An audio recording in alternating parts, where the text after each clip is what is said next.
요한복음 12장입니다. 요한복음 12장 우리 12절 말씀에서부터 오늘 19절까지 말씀 보겠습니다. 요한복음 12장 우리 12절부터 19절까지 한 절씩 교독하시고 우리 19절을 함께 있습니다. 그 이튿날에는 명절에 온 큰 무리가 예수께서 예루살렘으로 오신다는 것을 듣고 종려나무 가지를 가지고 마주가 나가 외치되 호산나 찬송하리로다 주의 이름으로 오시는 이 곧 이스라엘의 왕이시여 하더라. 예수는 한 어린 나귀를 보고 타시니 이는 기록된 바 시온 딸아 두려워하지 말라 보라 너의 왕이 나귀 새끼를 타고 오신다과 같더라. 제자들은 처음에 이 일을 깨닫지 못하였다가 예수께서 영광을 얻으신 후에야 이것이 예수께 대하여 기록된 것인가 사람들이 예수께 이같이 한 것임이 생각났더라. 나사로를 무덤에서 불러내어 죽은 자 가운데서 살리실 때에 함께 있던 무리가 증언한지라. 이에 무리가 예수를 맞으면 이 표적 행하심을 들었음이러라. 바리새인들이 서로 말하되 볼지어다 너희 하는 일이 쓸데없다 보라 온 세상이 그를 따르는도다 하니라. 아멘. 예, 오늘은 요한복음 61번째 시간입니다. 무리가 예수님을 이제 민족주의 메시아로 환영했다라는 제목으로 함께 말씀을 나누려고 합니다.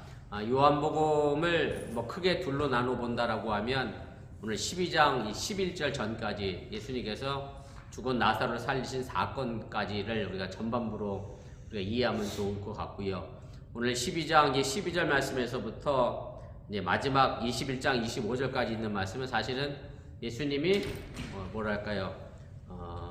우리가 고난주간에 해당되는 예수님께서 예루살렘 입성 후에 일주일간 일어났던 사건이 이제 12장 12절부터 해서 마지막 절까지 아주 길게 이제 분포가 되어져 있습니다. 그래서 전반부와 후반부로 우리가 이렇게 나눠본다라고 하면 오늘 본단락에 있는 이 말씀은 이제 후반부의 첫 관문을 여는 그런 말씀의 내용이라고 여러분들이 이해하시면 되겠습니다. 그래서 오늘 내용문에 보시면 6번째 영광의 때라고 되어 있고요. 예수님께서 이미 요한복음 앞부분에서도 계속 자신의 때가 아직 이르지 않았다라고 때를 얘기하셨는데 이 때라는 것은 결국 예수님이 십자가에 죽는 때, 또 다시 말씀드리면 십자가에서 죽으시고 다시 부활하시는 그래서 영광을 얻는 때, 그때임을 여러분들이 이해하시면 되겠습니다.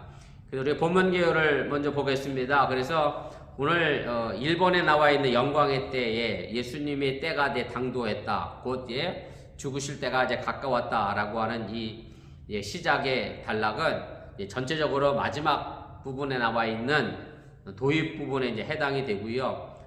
어떻게 보면 이 부분의 이제 주제가 된다라고 할 수가 있습니다. 왜냐하면 이 묶음 속에 무엇이 들어있느냐면 바로 예수님의 죽음과 순환과 그 다음에 부활이 들어있기 때문에 요것이 요한복음의 어떻게 보면 핵심적인 이제 주제에 연결되어져 있는 그런 부분이라고 이야기할 수가 있겠습니다.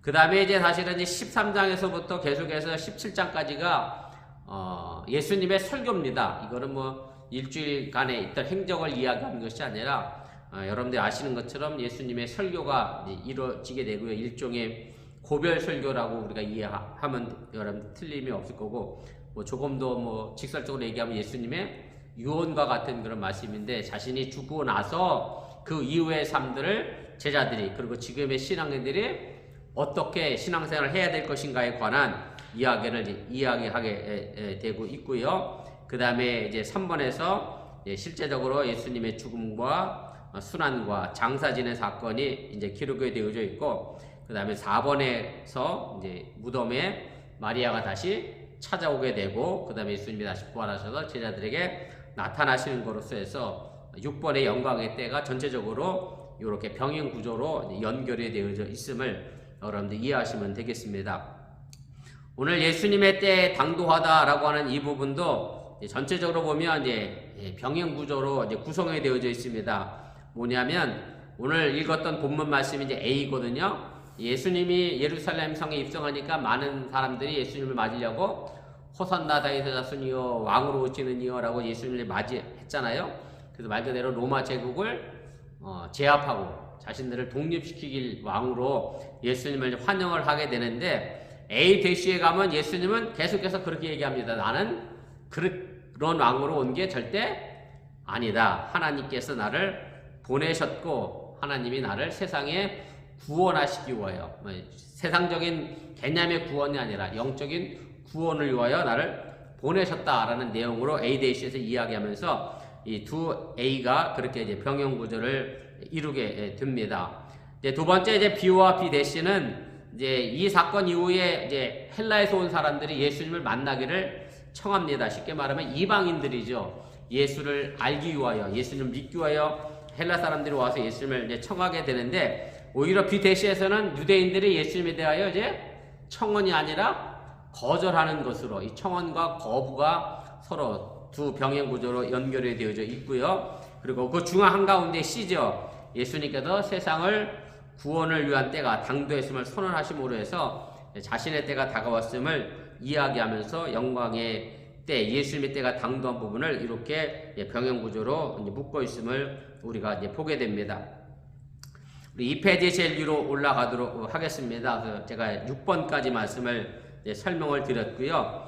그래서 예수님께서 이제 많은 사람들이 이제 인자가 영광을 얻을 때가 왔다라고 하는 이 부분에 대하여 이제 잘못 이해해서 이 부분을 이제 해명하시기를 뭐라고 해명했느냐면, 내가 땅에서 들리면 모든 사람을 내게로 이끌겠다. 그래서 땅에서 들린다라고 하는 의미가 결국 십자가는 약간 어떻게 돼 있어요? 공중에 떠 있는 거니까 십자가의 죽음을 의미하는 거고요. 그래서 그 영광의 죽음이 결코 자신이 군중들이 환호하는 정치적 왕으로서의 모습으로 온인 것이 아님을 분명하게 명백하게 이제 이야기를 하게 됩니다.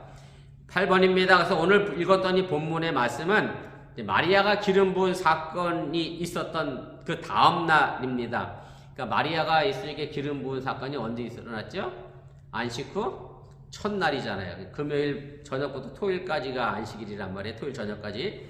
그리고 나서 그 다음 날, 지금의 일요일, 주일에 예수님은 예루살렘 성에 들어가시게 됩니다. 그리고 그 주간 금요일에 십자가에서 죽으시니까 그 일주일 사이의 내용이 사실은 이제 요한복음 끝까지, 지금부터 해서 요한복음 끝까지 이제 기록이 되어져 있다라고 하는 얘기고, 그래서 예수님께서 예루살렘에 공식적으로 입장하시는 것이 우리가 얘기하는 고난주간의 첫째 날, 주일에 해당하는 그런 날이라는 것을 여러분들이 이해하시면 되겠습니다. 그래서 오늘 이 부분은 이제 지금까지 예수님은 사실은 천국의 복음을 전하면서 또 많은 표적들을 일으키면서 늘 자신이 메시아됨에 대하여 뭘 얘기하셨죠? 감추시고 이야기하지 말라라고 얘기했는데, 이 사건 이후에 예루살렘 성에 입성하신 이후부터는 본격적으로 자신이 메시아로서 구원자로서의 오셨음을 만천하에 공개적으로 선언을 하시게 됩니다. 우리 본문 주석을 보겠습니다. 그래서 이제 군중들이 예수님께 기대한 것은 무엇이었습니까? 오늘 12절, 13절 말씀의 내용인데 제가 다시 한번 읽어볼게요. 그 이튿날에는 명절에 온 큰 무리가 예수께서 예루살렘으로 오신다는 것을 듣고 종려나무를 가지러 맞으러 나가 외치되 호산나 찬송하리로다. 주의 이름으로 오시는 이 곧 이스라엘의 왕이시하더라. 그래서 이튿날, 명절 그 이튿날, 6월절 그 다음 날을 의미하는 거죠. 그래서 주일날 예수님이 예루살렘 성에 온다는 얘기를 듣고 많은 무리들이 뛰쳐나와서 이제 종려나무 가지를 흔들면서 호산나를 외치게 됩니다. 사실은 이 호산나를 외쳤던 이 무리들하고 여러분들이 기억하시는지 모르겠습니다만, 예수님께서 요한복음 6장에 보면 오병의 기적을 일으킨 다음에 많은 사람들이 예수님을 찾아가서 뭘 하려고 그랬죠? 왕으로 세우려고 했던 그런 적이 있었는데, 그 사건과 비슷한 반응을 이제 보였고, 그래서 종려주일에 모였던 이 사람들이 결국 예수님을 정치적인 왕으로 세우려고 호산나를 외치며 그렇게 메시아로 세우려고 했다라고 하는 얘기입니다. 제가 그 요한복음 6장 14절부터 15절 각주 1번에 달아드렸는데 보면 거기도 이렇게 돼 있어요. 그 사람들이 예수께서 행하신 이 표적을 보고 말하되 이는 참으로 세상에 오실 그 선지자라 하더라. 그러므로 예수께서 그들이 와서 자기를 억지로 붙들어 임금으로 삼으려는 줄 아시고 다시 혼자 산으로 떠나가시니라. 그 사실 오늘 종려주일에 많은 군중들이 예수님을 보러 온 이유는 뭐냐면 바로 그 전날 무슨 사건이 있었어요?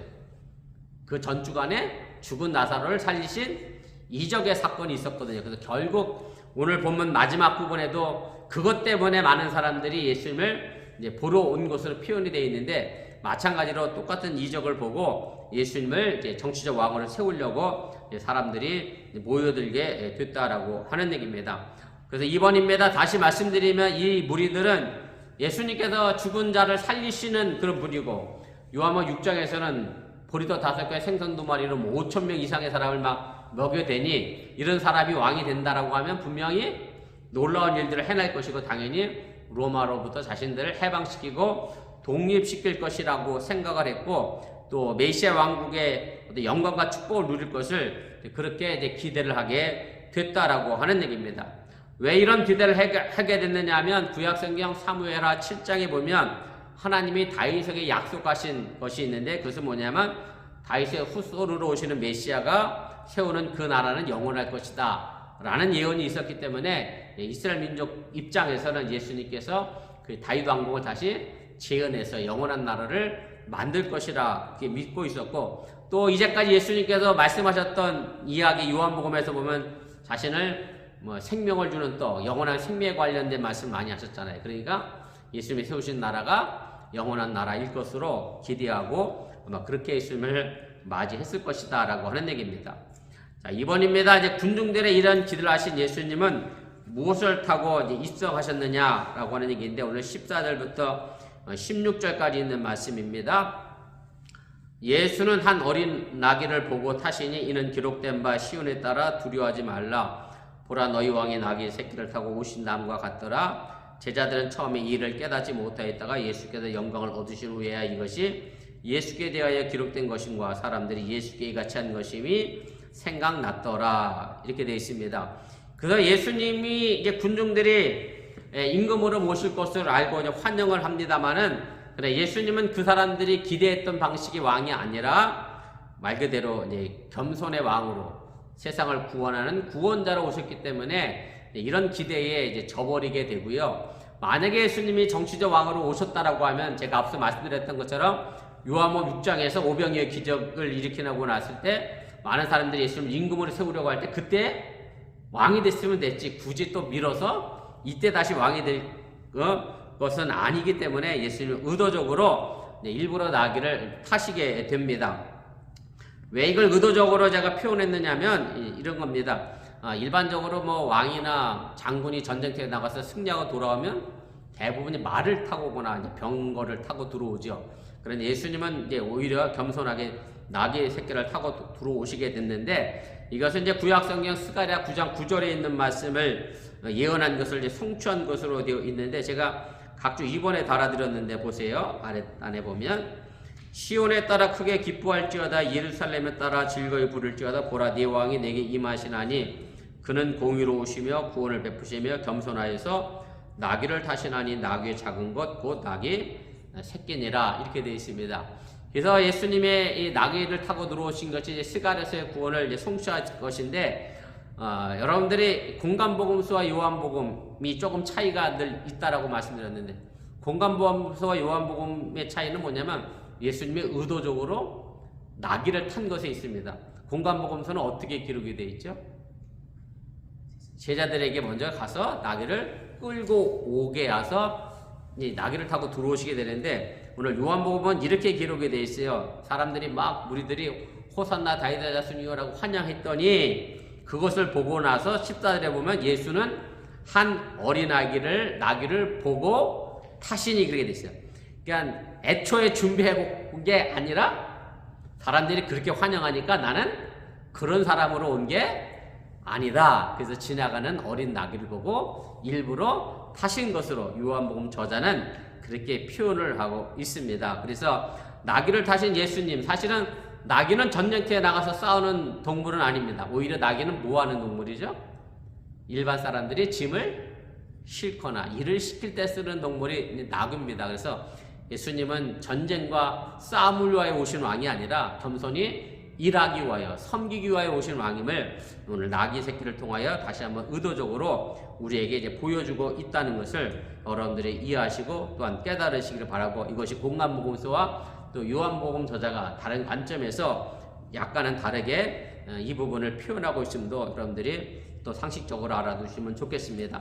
그래서 제자들도 예수님이 이제 부활하시고 난 다음에야 예수님 왜 나귀 새끼를 탔는지를 이제 알게 된 거고요. 그때 당시는 몰랐고, 다만 스가랴서의 예언의 말씀이 그대로 성취된 것을 나중에 이제 알게 됐고요. 그런데 놀랍게도 이렇게 예수님을 죽이려고 마음을 품고 있던 바리새인들 입에서조차도 무슨 고백이 나오느냐면 오늘 마지막 19절 말씀에 보면 보라 온 세상이 그를 따르는도다. 결국 예수님을 따르는 것이, 물론 바리새인들은 예수님을 죽이려고 했지만 그들의 의도치 않은 고백을 통해서 예수님은 온 세상을 구원할 구원자로 오셨음을 증명하게 되고요. 그래서 예수님께서 죽음을 통해서 죽음을 이기시고 생명을 주실 것임을 요한복음이 이렇게 여러 가지 방법으로 우리에게 알려주고 있게 됩니다.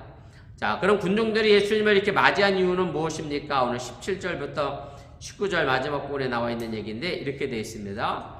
나사로를 무덤에서 불러내어 죽은 자 가운데 산실 때에 함께 있던 무리가 증언한지라. 이에 무리가 예수를 맞으면 이 표적 행하심을 들었음이러라. 바리새인들이 서로 말하되 볼지어다 너희 하는 일이 쓸데없다. 보라 온 세상이 그를 따르는도다 하니라. 그래서 예수님을 이렇게 열렬하게 환영했던 이유는 뭐냐면 죽은 나사로를 살린 사건 때문에, 그리고 그 현장에 있던 사람들이 자꾸 입으로 예수님을 증거했기 때문에, 그 표적을 들었기 때문에 이렇게 많은 사람들이 모이게 됐다라고 하는 얘기입니다. 그렇기 때문에 예수님께서 죽은 자를 살리셨다는 것을 이미 많은 사람들이 이제 알고 있었고, 그래서 많은 사람들이 이렇게 종료주일에 예수님을 환영한 이유가 바로 이 사실을 알고 있었기 때문에 더더욱 예수님을 환영했다라고 하는 얘기입니다. 결국 이제 민심이 되어 예수님께 쏠린 것을 보고 바리새인들은 온 세상이 이를 따른다라고 하는 표현을 썼는데, 사실은 이제 이 부분이 요한복음이 제가 몇 년대쯤 기록됐다고 말씀드렸었죠? 약 100년경에 기록됐다고 말씀드렸거든요. 그러니까 이미 예수님께서 돌아가시고 나서 70년이 지난 시점이니까 예수님의 복음이 사실은 예루살렘 안에 국한되지 않고, 왜냐하면 50년대, 60년대, 70년대는 사도 바울이 전도여행을 1차, 2차, 3차 다니면서 소아시아며 로마까지 막 복음이 증거됐잖아요. 그러니까 예루살렘 국한되지 않고 이미 많은 지역에까지 예수님 복음이 증거된 상황이니까 바리새인들이 입을 통해서 보라 예수님을 따른 사람들이 많아졌다라고 하는 고백을 할 수밖에 없는 것을 이제 후대의 요한복음 저자가 고백적으로 여기다가 기록을 했다라고 하는 얘기입니다.